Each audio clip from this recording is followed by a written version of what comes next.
Yeah. What's going on, my people? What's going on? You know what it is. I'm back, your host. Back again with another episode of Mad Cell TV. And today, this one's personal. This episode right here is for the ones that make the world run but don't get the spotlight. We ain't talking about luxury cars, no influencers, no credit flipping gurus, no rap cap. We talking real life, steel toes, hair nets, punching clocks, back pain, and dreams bigger than our paychecks, right?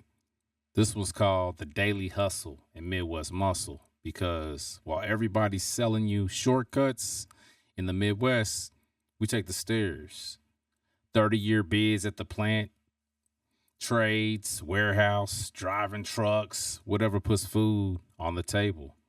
If that's you, you already know what time it is, so let's get into it.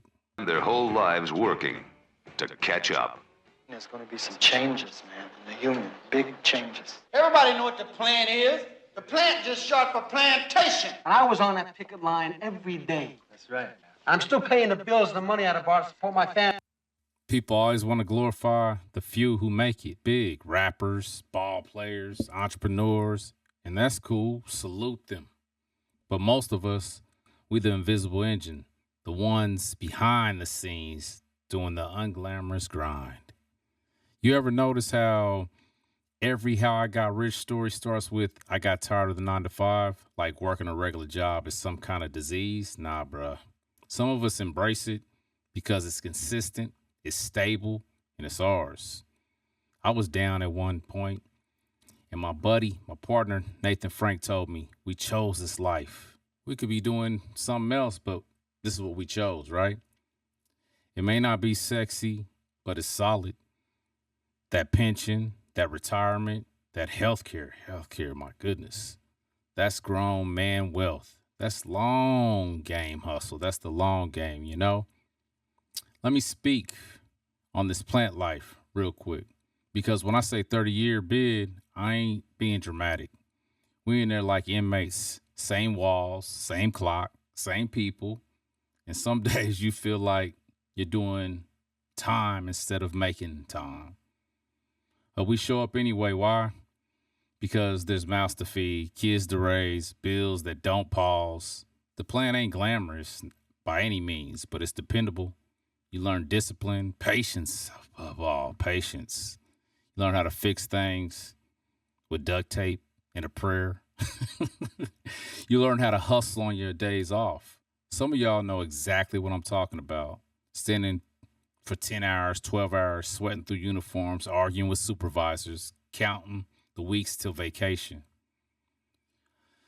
But we keep going, you know? That's that Midwest muscle. That's that DNA in us. Here's the thing. The daily job pays the bills, but most of us still got that itch. So we flip stuff. That side, on the side. Cooking food, cut hair, repair cars, remodeling homes, investing in things, whatever adds to the pot. I remember when me and my brother used to sell movies, and Cass used to laugh at us, but it all added up. About $200 a week, I say, back in like 2010 or something. My bro used to flip them Nextel phones, right? Hey, what's the deal, fool? Hey, what's the deal? Who this? Hey, this Quan, nigga. I met you in front of Superior. DVD man, right? And then that's what he did. But we all was getting it, right? I already had an Epson. Why? For my printer, that was the workhorse. Made DVD covers. It also could print on CDs and DVDs. So CDs and DVDs, I should say. So I bought a heat press. That printer could print 13 by 19 prints. Then came picture shirts, right? Once again, it's on. Had my partner, we called Million, that worked at a company that had access to the first Adobe Creative Suite. He ended up getting me the first through the third version. If you know, you know. Now they done changed that all up. Hey, everybody want their money. We might not be CEOs, but we're running micro empires off the clock.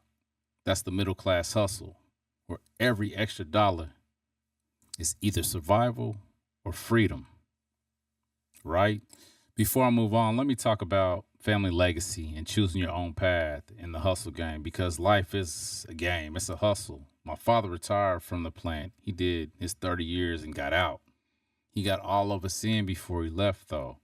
I'm the oldest. Then Hutch came, and my other two brothers got in the game.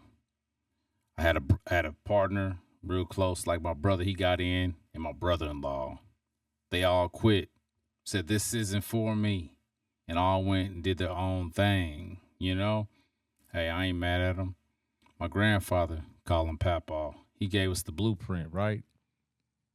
He gave us the blueprint for real. Blueprint for entrepreneurship. This is my grandfather right here, Athel Ransom. He owned his own company in Springfield, Missouri, Mid-City Janitorial. This was the write-up in the paper about him in 1979. Few city black ran businesses prosper. This is in 1979. He grossed $480,000 in 1979 from a janitorial company. Think about that. Which would be a little over $2 million today in 2025. He was the first black man in Springfield, Missouri to have government and commercial contracts that grossed over $3 million annually. Janitorial company. You know, think about this. I want you to think about this. So that's generational wealth right there. What we do with it, what the family does with it. Hey, that's on us. You know, see, some sell their companies because families don't want to run the business. That happens. Farmers, everybody. That's why people buy companies up, because the family don't want to run them. My uncles had a cleaning company that was successful, and they got rid of it. My uncle in KC, Kansas City, Uncle Philip, he's had his company for over 40 years now. I ran a company called Supreme Cleaning and Maintenance. Yeah, it was new construction cleanup, little brochures and everything. Yeah, I did it. And then I ran back to it got a little rough. I ran back to the money, right? The guaranteed, right? The toll it takes mentally, how we stay motivated. Let's not lie. It gets heavy. That alarm clock be feeling like a hammer some mornings. Whack. You start asking, is this it? Am I just meant to work and die? But then you remember, this ain't just for us. We doing this so the next generation doesn't have to. You hope, right?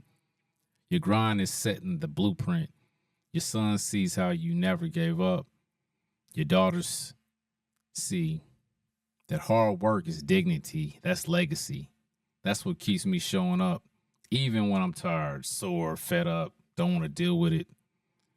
It's what it is. Remember that. You don't have to have all the riches. You know, that generational wealth is more than just all the riches. It's the tools that you're given. Hey, to all my hustlers, closing, yo, to my fellow workers, whether you in the plant, the warehouse, the school, the kitchen, the office, the truck, you matter. Don't let social media trick you into thinking your hustle don't count just because it ain't flashy. Some of the realest wealth comes with a lunch pail and a W-2. Not everybody's built for entrepreneurship. You got Midwest Hustle, though. You got purpose. And whether it's a 30-year bid or a stepping stone, don't stop building. Don't stop grinding. You're not stuck. You're just in the middle of your chapter. Keep going until next time. This is Mad Cell TV. Salute to all my daily hustlers. Keep that Midwest muscle flexed. And peace.